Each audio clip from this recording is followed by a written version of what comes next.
우리가 진리를 아는 지식을 받은 후 짐짓죄를 범한즉 다시 속죄하는 제사가 없고 오직 무서운 마음으로 심판을 기다리는 것과 대적하는 자를 태울 맹렬할 불만 있느니라. 오늘 본문은 이렇게 시작부터 아주 충격적인 말씀으로 시작을 하고 있는데요.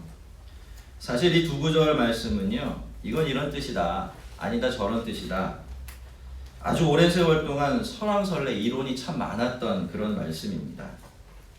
왜냐하면 이 두 구절이 이미 복음을 믿은 사람도 영원한 심판을 받을 수 있다라는 그런 뉘앙스의 경고를 던지고 있기 때문이죠. 여기 나오는 진리를 아는 지식을 받은 사람들은 32절에 나오는 빛을 받은 사람들과 똑같은 사람들인데요. 성경적인 맥락에서 볼 때 이 사람들은 복음을 믿고 받아들인 사람들이 맞습니다. 특별히 빛을 받았다라는 말은요, 성령님의 조명을 받아서 회심한 사람들을 가리키는 성경적인 용어죠. 그런데 이런 사람들이 일부러 알면서도 고의로 죄를 지으면 다시 속죄하는 제사가 없다라고 말합니다. 그런 죄는 용서받을 수가 없고, 그래서 이런 사람들을 기다리고 있는 것 무시무시한 하나님의 심판밖에 없다라고 말하죠. 자, 이게 그냥 있는 그대로의 이 말씀의 의미인데, 여기 가만히 들여다보면 풀기가 참 어려운 두 가지 문제가 발생해요. 첫째는 그렇다면 이미 복음을 받아들인 사람, 이미 회심한 사람도 영원한 심판을 받을 수 있는가? 라는 문제고요. 둘째는 이 세상에 고의로 알면서 죄를 짓지 않는 사람이 단 한 사람도 없는데, 과연 그렇다면 이 세상에 누가 죄를 용서받고 또 구원을 얻을 수 있겠는가 하는 것입니다. 이 말씀 자체만 놓고 보면요, 사실 저와 여러분은 굉장히 영적으로 지금 아주 절망적인 상태에 있다라고 판단할 수밖에 없겠죠. 하지만 여러분, 이 말씀은요, 예수를 믿고 나서 우리가 고의로 범하게 되는 모든 죄악들에 대한 이야기가 아니에요. 이 죄는 이 맥락에서 좀 살펴보아야 되는데, 여기 짐짓죄를 범한즉이라는 말이 가리키는 것은 고집스럽게 일부러 알면서도 예수님을 떠나는 것을 의미합니다. 그래서 이 말씀은 이미 예수를 믿고 회심한 사람이 예수를 버리고 떠나게 되면 그 사람의 죄를 위한 제사가 없기 때문에 그 사람은 자기 죄를 해결하지 못한 채로 하나님 앞에 서야만 한다라는 뜻이 되는 거지요. 그런데 이렇게 보아도 여전히 한 가지 문제는 남아 있습니다. 그렇다면 이미 예수 믿고 회심한 사람이 예수를 버리고 완전히 떠나는 일이 가능하겠느냐라는 겁니다. 여러분, 우리는 어떻게 배웠죠? 그런 일이 있을 수 있다, 없다? 절대로 있을 수 없다고 배워왔어요. 왜요? 한 번 받은 구원은 절대로 취소될 수 없다라고 성경을 통해 배워왔기 때문이죠. 그래서 이런 비슷한 구절이 여기 말고도 성경에 여러 곳 나오는데요. 사실 그런 구절을 만날 때마다 우리 굉장히 당황할 수밖에 없는 거죠. 사실 이게 우리 신앙의 아주 근간이 되는 문제를 이야기하고 있기 때문에 더더욱 우리에게는 풀어내야만 하는, 이해해야만 하는 그런 문제가 되는 겁니다. 우리가 이 문제에 대해서 답을 좀 찾아보려면요, 마태복음 13장에 나오는 이 알곡과 가라지 비유를 좀 생각해 볼 필요가 있어요.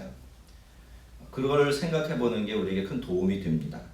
어떤 사람이 자기 밭에 좋은 씨앗을 뿌렸어요. 알곡의 씨앗을 뿌렸죠. 그런데 어떻게 되었습니까? 그날 밤에 이 사람의 원수가 와서 이 농사를 망쳐놓으려고 그죠? 가라지 씨도 같이 뿌리고 갔어요. 처음엔 몰랐습니다. 근데 시간이 얼마쯤 지나니까 어떻죠? 이 두 가지가 같이 자라고 있는 거예요.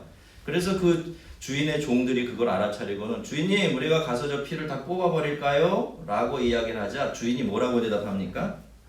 가만히 두어라. 가라지를 뽑다가 곡식까지 뽑을까 걱정이 된다. 추수 때까지 그냥 내버려 둬라. 이렇게 말을 합니다. 우리가 이 비유를 보면요, 곡식과 가라지를 분별하는 일이 우리 생각처럼 쉬운 일이 아니라는 걸 알게 돼요. 가라지를 솎아내려고 하다가 알곡을 뽑아버릴 수도 있을 정도로 이 두 가지를 구별한다라는 것이 참 쉽지 않은 일이라는 거죠. 그래서 어떻습니까, 여러분? 이 알곡들을 보호하기 위해서라도 가라지는 추수 때까지 그냥 내버려둘 수밖에 없어요. 이건 가라지들을 위한 복음입니다. 자, 주님의 말씀대로 이건 하늘이라, 그죠? 이건 교회에 대한 비유예요. 여러분, 교회 안에는 언제나 알곡과 가라지가 같이 자라고 있어요. 근데 문제가 있죠, 여러분. 사람들에게는요, 이 두 가지를 구별할 수 있는 능력이 전혀 없다는 겁니다.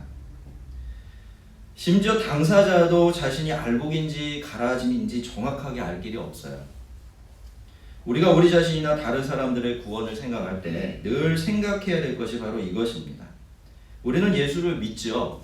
그리고 내가 예수를 믿는 게 확실하기 때문에 그 믿음을 미루어서 나에게 구원이 있다라고 하는 확신을 갖게 됩니다. 하지만 여러분, 그러고 또 우리가 예수를 믿으면서 받게 되는 여러 가지 내적인 체험이나 경험들도 있기 때문에 이런 것들이 증거가 되어서 나는 구원 얻은 것이 맞다라고 하는 확신을 가지게 되지만, 그럼에도 불구하고 확실하게 말할 수밖에 없는 사실이 하나 있는데, 그것은 우리가 마지막 날까지, 추수날까지 내가 그리고 다른 사람이 구원을 받았는지 어떤지를 100% 확실하게 확인할 수 있는 방법은 없다라는 겁니다. 제가 목회를 하다 보면 그런 경험을 종종 하게 돼요. 사람이기 때문에 이렇게 성도들을 보거든요. 저 사람의 신앙이 어떻고 저 사람의 신앙이 어떻다, 이렇게 판단이 그냥 저절로 되는 거예요. 하려고 하는 게 아니라, 그죠? 사람이기 때문에. 어느 시점에 두 성도를 딱 봐요. 한 사람은 누가 보더라도 너무 신실해요. 정말 믿음의 확증을 가지고 정말 열심히 신실하게 변함없는 신앙을 이어가죠. 근데 한 사람은 어떻습니까? 저 사람 보면 믿음이 없어요. 교회는 나오긴 하는데 예수 믿지 않는 게 분명해요. 그래서 그냥 그렇게 보고 판단을 하게 되죠. 근데 시간이 좀 흐릅니다. 시간이 흐르게 되면 어떤 일이 발생합니까? 이 두 사람이 완전히 뒤바뀌어 버려요. 전에 그렇게 진실되게 신앙생활하던 사람은 아예 교회를 떠나고 없습니다. 이게 다른 교회 갔다는 뜻이 아니야. 신앙생활을 그만두어 버립니다. 반면에 그때 전혀 믿음이 없다라고 생각했던 이 사람이 아주 신실한 사람이 되어 있는 걸 보게 되는 거죠. 그래서 그런 결론을 내릴 수밖에 없게 됩니다. 아, 사람의 신앙이라는 건 함부로 판단할 게 못 되는구나. 지금 이렇다고 해서 영원히 그럴 것도 아니고, 지금 저렇다고 해서 그게 변하지 않는 것도 아니구나. 음과 양, 긍정적인 것과 부정적인 것은 늘 신앙 안에서는 바뀔 수 있는 것이구나 라는 것들을 생각하면서 사람의 신앙에 대해서 굉장히 겸손한 마음을 가질 수밖에 없게 됩니다. 그래서 이렇게 정리를 좀 해드릴 수가 있을 것 같아요. 우리는 구원의 확신을 가질 수는 있어도요, 자기의 구원을 100% 틀림없게 확인할 길은 없습니다. 그래서 우리가 구원에 대해서 할 수 있는 일은 두 가지밖에 없어요. 첫째, 우리는 우리의 구원 문제를 겸손하게 그리고 온전하게 누구에게? 하나님께 맡겨야 돼요. 왜냐하면 애초에 우리의 구원은 우리를 구원하신 하나님의 신실하심에 매여 있는 그런 것이기 때문이죠. 그리고 둘째로, 그리고 나서 우리가 주님 앞에 서는 그날까지 열심히 예수를 믿고 하나님을 신뢰하며 살아가야 합니다. 게으르지 말고 부지런하게 하나님을 섬겨야 하는 거죠. 이렇게 하나님께 속한 일은 그냥 하나님께 내어 맡겨드리고, 우리가 할 수 있는 일은 열심히 우리가 하면서 그렇게 살아가는 것, 그것밖에 우리가 구원에 관해서 스스로 할 수 있는 일이 없는 것 같아요. 근데 여러분, 그 당시 유대인 성도들은요, 이걸 잘 이해하지 못하고 있었어요. 그래서 그저 자기가 복음을 믿었고 이러저러한 경험을 하고 체험을 했기 때문에 나는 구원을 얻었고, 그래서 이렇게 한번 얻은 구원은 절대로 잃어버리지 않을 것이다 라고 맹신을 하고 있었던 겁니다. 그래서 그들은 현실적인 고난과 어려움을 핑계로 해서 유대교를 지금 이제 예수님을 떠나서 유대교로, 특별히 유대교의 짐승제사로 돌아가려고 하고 있었던 거죠. 그러니까 오늘 본문 말씀의 이 첫 두 구절은요, 그런 사람들에게 주시는 경고였던 거예요. 실제로 그런 사람들이 있었던 거죠. 없는 상황을 가정해서 한번 구원받은 사람의 구원이 취소될 수 있느냐 없느냐, 참 믿음을 가진 사람들이 믿음을 배반하는 일이 일어날 수 있느냐 없느냐, 그런 문제에 대한 신학적인 답을 주기 위해서 기록된 말씀이 아니라 당장 지금 눈앞에서 그런 사람들이 나타나고 있기 때문에, 예전에 이 히브리서 목회자가 정말 저 사람이라면 예수를 믿는 게 너무나 분명해, 저 사람 정말 신실한 성도야 라고 생각했던 그 성도들 중에서 지금 흔들거리면서 예수까지 버리고 팔아먹으려고 하는 사람이 생겨났기 때문에 그 문제 해결하기 위해서 주신 경고의 말씀이었던 것입니다. 이 말씀은요, 그렇게 말하고 있는 거죠. 그저 한번 복음을 믿고 난 사람이 그 복음을 떠나게 되면 다시는 용서받을 길이 없고, 그래서 남는 것은 영원한 심판밖에 없다. 이걸 경고하고 있는 겁니다. 여러분, 이건 당연한 일이에요. 너무한 일 같습니까? 당연한 일이죠. 여러분 죄 용서는 누구를 통해서만 얻습니까? 예수님만 통해서 얻어요. 근데 누군가가 이 예수님을 믿고서 죄 문제를 해결했단 말이에요. 그죠? 근데 이 사람이 예수님을 떠나버리면 이 사람은 이제 죄를 어디서 해결합니까? 도대체 어디서 구원을 받죠? 길이 없는 거예요. 그러니까 이건 너무나 당연한 결과일 수밖에 없는 것입니다. 근데 당시 유대인 성도들 중에서는 그런 사람들이 생겨나고 있었던 거죠, 실제로. 그러니까 목회자, 이브리스의 목회자는 너희는 절대로 그러면 안 된다고. 그건 절대로 선택할 수 있는 길이 아니라고 하면서 돌아오라고 경고를 해주고 있는 것이죠. 그것은요, 여러분 29절에 분명하게 설명하고 있는 것처럼 사실은 굉장히 심각한 사안입니다. 그건 아들을 주신 하나님의 사랑을 짓밟는 것이고요. 십자가에 흘리신 예수님의 보혈을 부정하는 일이었고, 나아가서 그 은혜를 우리의 영혼에 적용하셔서 우리를 믿음으로 인도해 주셨던 그 성령님까지 멸시하는 일이 되기 때문에 이런 죄를 알면서도 일부러 고집스럽게 범한다면 그 사람에게 더 이상 그 사람의 죄를 처리할 방법은 남아있을 수가 없게 되는 거죠. 성도 여러분, 심리학자들이 그런 연구를 했어요. 사람들을 살펴보니까 사람들은 모두가 다 내부자가 되기를 원한대요. 외부자가 아니라 내부자가 되기를 원하죠. 아마 우리도 다 그럴 겁니다. 누구든지 겉돌기를 원하는 사람은 없을 게 어떤 그 공동체가 있고 집단이 있어 내가 그 내부자가 되기를 바랄 거죠. 그렇지만 여러분, 그 내부자가 된다는 것은요, 우리에게 그만큼 커다란 특권이 주어진다라는 뜻도 되지만 동시에 그만큼 우리가 무거운 책임을 짊어져야 한다라는 그런 뜻도 되는 겁니다. 우리는 복음을 믿고 하나님 나라의 내부자들이 되었습니다. 맞습니까? 자, 그래서 하나님의 자녀가 되고 하나님의 비밀을 알고 하나님 나라의 상속자가 되는 엄청난 특권을 얻었죠. 할렐루야. 그렇지만 여러분, 그래서 우리는 그만큼 이 복음에 대해서, 우리의 믿음에 대해서 더 큰 책임을 알고 책임을 느끼고 그 책임을 따라 책임을 짊어지고 살아가는 사람이 된 것입니다. 왜? 우리는 이미 비추임을 받고 이미 진리라는 지식을 가진 사람들이잖아요. 그 빛을 모르는 사람, 진리를 모르는 사람과 우리는 하나님 보시기에 완전히 무게가 다른 사람들이 되는 거죠. 그렇기 때문에 성도들은 우리 자신의 믿음과 구원에 대해서 아주 묵직하게 반응할 줄 아는 사람들이 되어야 하는 겁니다. 물론 우리들은 유대인들이 아니에요. 그렇죠? 그래서 그리스도를 버리고 유대교로 짐승제사로 돌아갈 일은 전혀 없습니다. 하지만 여러분, 우리도 이 사람들과 같이 똑같은 실수를 반복할 수는 있어요. 자기의 구원을 따놓은 당상으로 생각하는 실수 말이죠. 다시 말씀드리지만 우리는 구원을 확신할 수는 있어도 아직은 그 구원을 확인할 길은 없어요. 왜냐하면 구원이라는 것은 늘 그래요. 우리 믿음도 마찬가지인데요. 여러분, 믿음 자체가 확인이 됩니까? 안 되죠. 여기 물이 있나요, 없나요? 이거 어떻게 알아요? 있는지.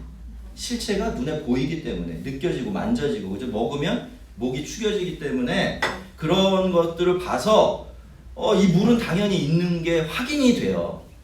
증명이 되는 겁니다. 그런데 믿음은 직접적으로 증명이 안 되죠. 그러니 그 믿음을 통해서만 확신을 얻을 수 있는 구원의 확신이라는 것도 직접적으로 우리가 뭔가를 만지듯이 확인하고 확신할 수 있는 방법은 없는 겁니다.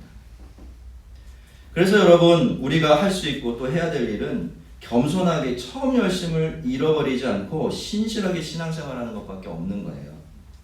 우리는 우리가 살아계신 하나님의 손안에 보호받고 있다는 게 얼마나 복된지를 압니다. 너무 좋은 일이죠? 근데 오늘 히브리서는 그걸 살짝 바꿔서 이야기해요. 뭐라고? 하나님의 손에 빠져가는 일이 얼마나 두려운 줄도 알아야 된다고 말이죠. 여러분, 신앙에는 두 가지가 다 있어야 됩니다. 확신과 두려움. 이 두 가지 긴장이 우리를 살게 하는 거예요. 신앙을 신앙되게 하는 겁니다. 확신이 없으면 흔들려 버리죠. 긴장이 없으면 느슨해져 버려요. 하나님 앞에 긴장 없는 삶을 살게 됩니다. 하나님을 막 대하고 있고 하나님을 되는 대로 대우하고 있으면서도 전혀 느낌이 없어져 버려요. 그걸 피하기 위해서는 이 두 가지가 다 있어야 돼요. 하나님의 손 안에서 살아가는 이 기가 막힌 은혜가 얼마나 좋은지 그 확신도 있어야 돼요. 그러나 그 하나님의 손이 우리를 심판하는 손이 될 때 그게 얼마나 우리에게 두려운 일이 되는지 그 감각을 함께 가지고 있어야 되는 거죠. 그 두 가지를 같이 유지하고 있을 때 우리의 신앙은 비로소 건강한 신앙이 될 수 있는 것입니다. 사람이 교만해지거나 혹은 너무나 게을러지는 것은 이 두 가지의 균형이 깨어져 있기 때문인 것이죠. 전날에 너희가 빛을 받은 후에 고난의 큰 싸움을 견뎌낸 것을 생각하라.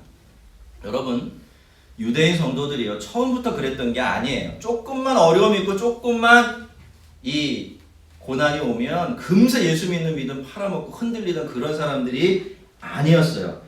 이 사람들이 처음 비추임을 받았을 때, 그러니까 오히려 초신자였을 때, 그죠? 처음 예수를 믿기 시작했을 그때는 지금이 자기를 유혹하고 힘들게 하는 이런 유혹들과 어려움들보다 훨씬 더 큰 어려움들을 넉넉히 이길 수가 있었던 것입니다. 33절을 보시면요, 그들이 당했던 고난과 고통 이렇게 두 가지로 표현을 하고 있어요. 첫 번째는 직접적인 것이고 두 번째는 간접적인 거예요. 첫 번째 봅시다. 어떤 사람들은요, 우선 직접 비방을 받았고 환난을 당했기 때문에 온 세상 사람들에게 구경거리가 되었어요. 여러분, 지금 우리에게는요, 비방을 받는다거나 누군가에게 창피를 당하는 게 그렇게 엄청난 고통이 아니에요. 우리에게는 현실적인 어려움이 진짜 어려운 거예요. 그죠? 우리의 문화에서는 그렇습니다. 하지만 고대 세계, 특별히 유대인들에게 있어서 명예, 이거는요, 목숨보다 중요한 거였어요.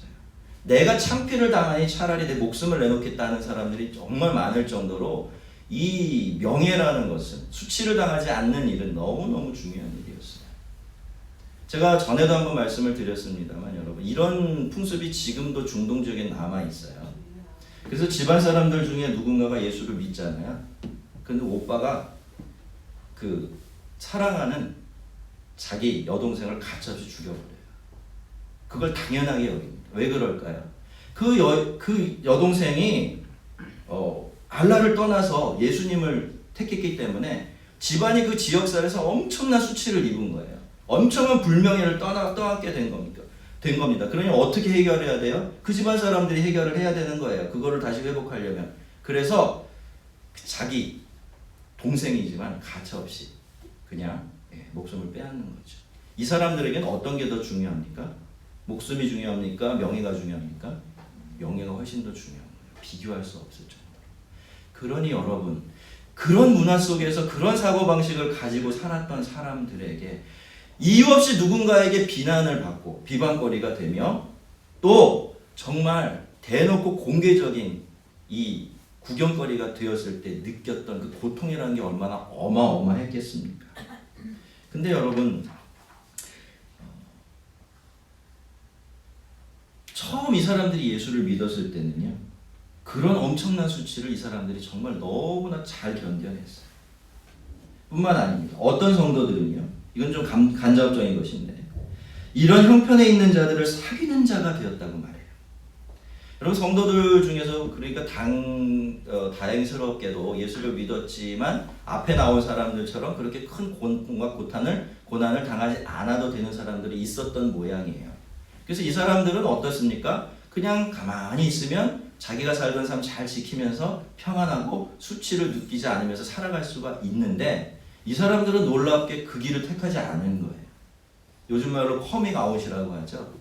여러분, 누군가가 예수 믿어서 옥에 갇히고 누군가 예수 믿어서 큰 수치를 당할 때 그 사람들을 찾아가서 그 사람들과 함께 한다라는 건 뭡니까? 나도 똑같다라는 뜻이 돼요.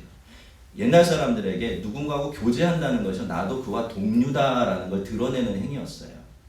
그러니까 여러분, 어떤 겁니까? 이게 간접적인 거지만요, 자기가 위험해지는 거 그냥 무릅쓴 거예요. 뭐 때문에? 그냥 그렇게 고난당하고 아픔당하는 형제와 자매들과 함께 해주려고, 그들의 삶을 챙겨주려고 내가 그들과 똑같아지는 그 위험을 무릅썼던 것입니다.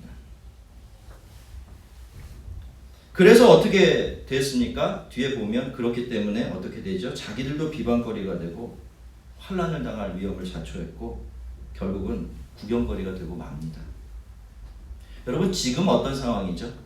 지금은 그 위협이 살짝 시작되고 있을 뿐이에요. 강도도 그래서 강하진 않아요. 하지만 예전에는 전날에 빛을 받았을 때는 고난과 환난이 정말 엄청나게 컸었습니다.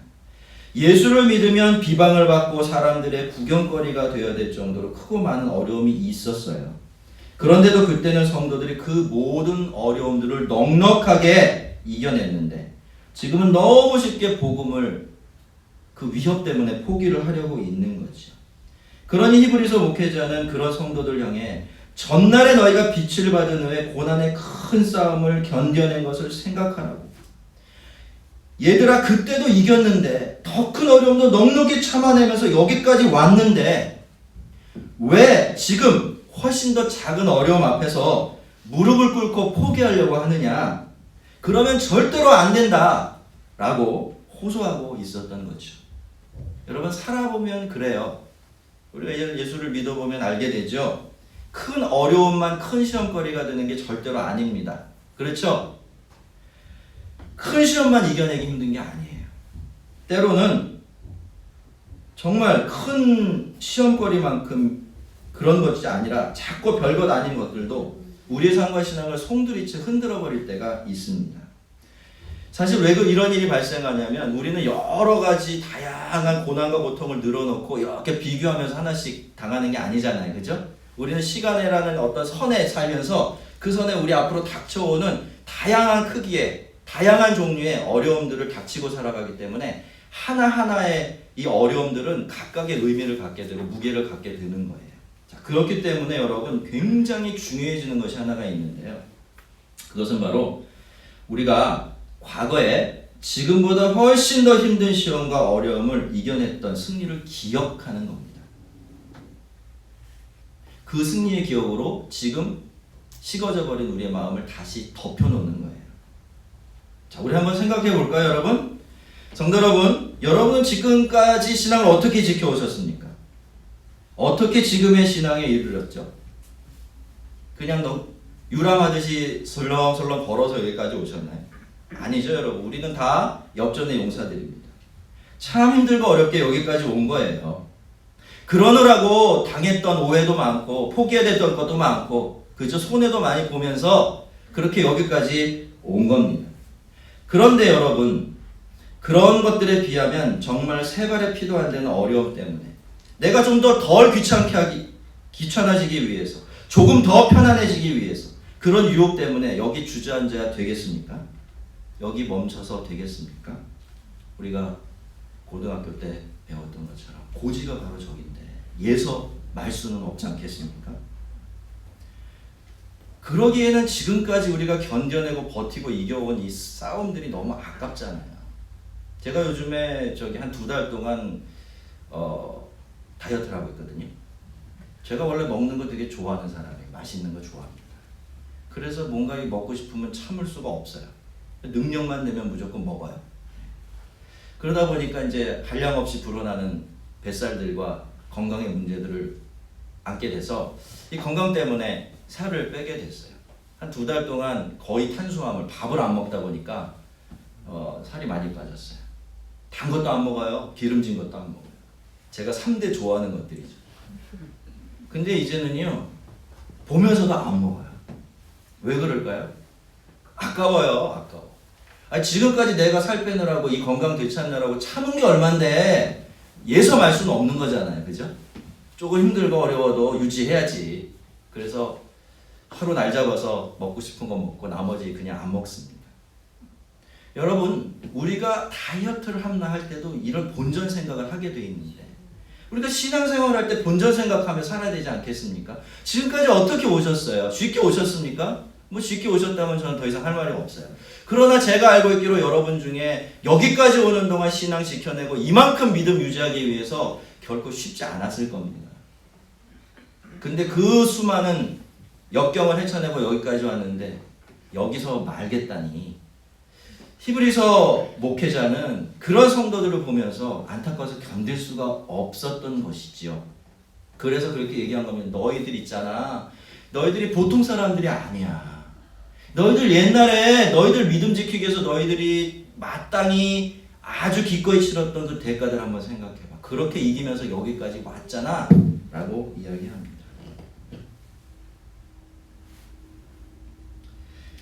여러분, 우리가 느슨해지고 그쵸? 그냥 주저앉고 싶을 때 우리가 과거에 어떤 것들을 극복해내면서 여기까지 왔는지를 기억하는 거 굉장히 큰 도움이 됩니다. 신앙의 세계에서도 마찬가지예요. 자, 근데 우리가 이렇게 과거의 승리를 기억하면서 반드시 함께 생각해 봐야 될 것이 또 하나 있는데요. 그것은 우리가 지금 겪어내고 있는 시험과 고난이 억지로 참아야만 하는, 이를 팍팍 깔면서 견뎌내야 하는 그냥 고통이나 구레노 시몬의 십자가처럼 이유도 모르는 채로 짊어져야 하는 짐은 아니라는 겁니다. 여러분, 우리가 하나님을 믿습니다만 우린 좀처럼 이런 시각 잘 벗어나지 못하는 것 같아요. 이게 뭐냐면 고난은 무조건 나쁜 거라고만 생각해요. 복 받는 건 무조건 좋은 일이라고만 생각해요. 그렇게만 인생을 바라보고 그렇게만 인생을 이해합니다. 근데 여러분, 정말 그럴까요? 이것 말고는 우리가 우리의 인생을 바라보고 우리 인생에 일어나는 모든 일들을 이해해낼 수 있는 다른 시각은 없는 것일까요? 32절에서 히브리서 목회자는요, 큰 싸움이라는 표현을 사용하고 있어요. 그렇죠? 큰 싸움, 큰 고난의 싸움 이렇게 되어 있는데, 자, 여기 싸움이라고 번역된 단어는 원래 싸움이 아니라 경주나 경기를 뜻하는 말이에요. 그러니까 목회자는 작은 고난 때문에 휘청거리면서 거기 주저앉아 버리고 있는 성도들에게 전날에 너희가 빛을 받은 다음에 고난의 큰 경주를 포기하지 않고 끝까지 견뎌냈던 것을 기억하라. 그 큰 경기에서 네가 너희들이 승리했던 것, 그 결승전을 통과했던 것, 그거 한번 기억해봐라 라고 이야기하고 있는 거죠. 여러분, 지금 히브리서의 목회자가 이 성도들에게 그리고 우리들에게 요청하고 있는 것은 시각을 바꾸라는 거예요. 지금 당하는 시험과 고난을 고통과 손해라는 입장에서만 바라보지 말고 그것을 신앙의 큰 경주에서 승리하기 위해 극복해내야만 하는 장애물로, 아니 그 경기 자체로 생각해 보라라는 것입니다. 여러분, 우리는 잘 살 때는 그런 질문 잘 안 해요. 왜? 라는 질문을 인생이 잘 나갈 때는 전혀 하지 않는 게 우리들이죠. 하지만 여러분, 그 반대 상황이 되면 이야기가 달라지죠. 삶이 좀 어려워지거나 신앙생활하는 데서 조금 고통스러워지면 그때는 늘 그렇게 묻습니다. 왜 하나님은 나를 사랑하신다면서 하나님 자녀인 나에겐 이런 아픔을 주고 고통을 허락하시느냐고, 굳이 이럴 필요가 있느냐라고 물어요. 당연한 질문입니다, 여러분. 왠지 아십니까? 우리의 사고방식으로는 우리가 당하는 고통과 하나님이 우리를 사랑한다는 이 사실을 한꺼번에 이해할 수 있는 틀이 사실은 자연적으로는 없는 거예요. 하지만 오늘 우리가 히브리서 말씀을 따라서 살짝 우리의 시각을 좀 바꿔보면요, 하나님께서 그렇게 하시는 이유를 우리가 조금은 헤아려 볼 수가 있습니다. 그것은 하나님께서 우리를 위해서 마련해 놓으신 큰 경주예요. 고난이 뭐라고요? 시험이 뭐라고요? 경주예요. 작은 경주 아니라 큰 경주입니다. 우리의 믿음의 큰 경주에서, 우리를 믿음의 큰 경주에서 이기게 하셔서 우리에게 그 승리의 기쁨과 영광 나눠주시려고 하나님께서는 사랑하는 우리들에게 시험도 주시고 환난도 허락하시는 겁니다. 너희가 갇힌 자를 동정하고 너희 소유를 빼앗기는 것도 기쁘게 당한 것은 더 낫고 영구한 소유가 있는 줄 압니다. 전에 유대인들은요, 예수를 믿는다는 이유로 수치를 당하고 구경거리가 되어도 참았죠. 심지어 예수를 믿고 고난을 당하는 사람들과 감옥에 갇혀 있는 사람들을 찾아가서 그들을 돌보고 섬기기까지 했습니다. 그래서 어떻게 됐죠? 그들에게도 어려움이 찾아왔어요. 재산을 몰수당하고요, 살던 곳에서 쫓겨나는 일들을 경험하게 된 겁니다. 그런데 여러분, 이런 이 사람들이 그런 일들에 대해서 어떻게 반응했습니까? 너무 희한한 반응을 한 거예요. 그들은 그렇게 억울하고 고통스러운 일을 당하면서도 오히려 그것 때문에 더 기뻤어요. 그렇다면 어떻게 해서 그들은 이렇게 이해할 수 없는 반응을 보였던 것일까? 아니, 우리도 예수를 믿는데 우리는 좋은 일은 마냥 좋은 일이고 나쁜 일은 마냥 나쁜 일이라고만 생각하며 사는데 이 사람들은 왜 이렇게 우리가 상상할 수 없는 반응을 내보일 수 있었던 것이? 여러분, 자연적으로는 이런 일이 일어날 수가 없어요. 누가 자기 재산 다 뺏어가는데 자기의 삶의 터전이 송두리째 뿌리 뽑히고 있는데 그거 바라보면서 희희낙낙할 수가 있겠습니까? 하지만 어떤 사람들은 그렇게 한다는 겁니다. 예수를 믿는다고 고통을 당하고 수치를 당해도 기뻐한다는 거죠. 가진 것을 다 뺏겨도 기뻐한다라는 겁니다. 그렇다면 이런 사람들은 어떤 사람들일까요? 이런 사람들은 그렇지 않은 사람들과 어디가 어떻게 다르길래 이렇게 할 수 있는 것일까요? 굉장히 단순한 차이 하나밖에 없습니다. 그게 뭡니까? 이 사람들은 그 경기를 마치게 될 때 받게 될 하늘의 상이 얼마나 크고 대단한지를 아는 사람들이에요. 하늘에 더 낮고 영광 소유를 바라볼 줄 아는 눈이 있기 때문에 이런 사람들에게 이렇게 희한한 능력이 주어지게 되는 겁니다. 얼마 전에요, 제가 대구 최고의 사이클 선수를 인터뷰하는 동영상을 하나 본 적이 있어요.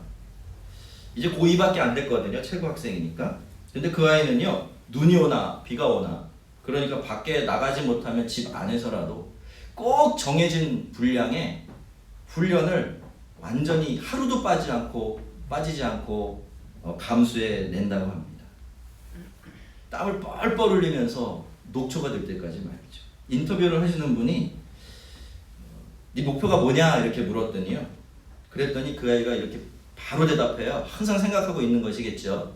저는 신인전 나가서 우승하는 게 제 목표입니다. 이렇게 대답을 했어요.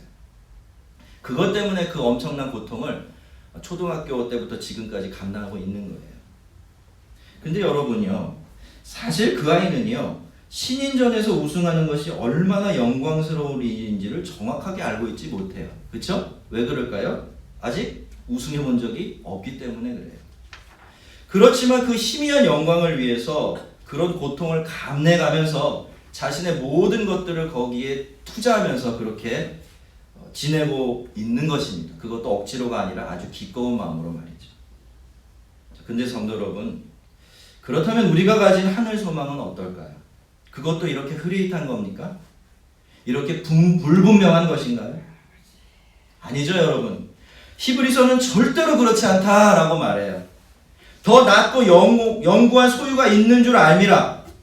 더 낮고 영구한 소유가 있는 줄 알미라. 그는 우리가 이 큰 믿음의 경주를 끝까지 완주하게 될 때 우리에게 주어질 상이 얼마나 크고 영광스러운지를 우리가 이미 알고 있다라고 그렇게 말하고 있습니다. 뿐만 아니에요, 여러분.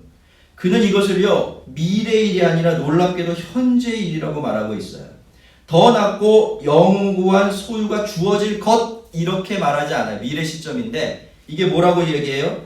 더 낮고 영구한 소유가 있다라고 말하고 있어요. 신기하죠?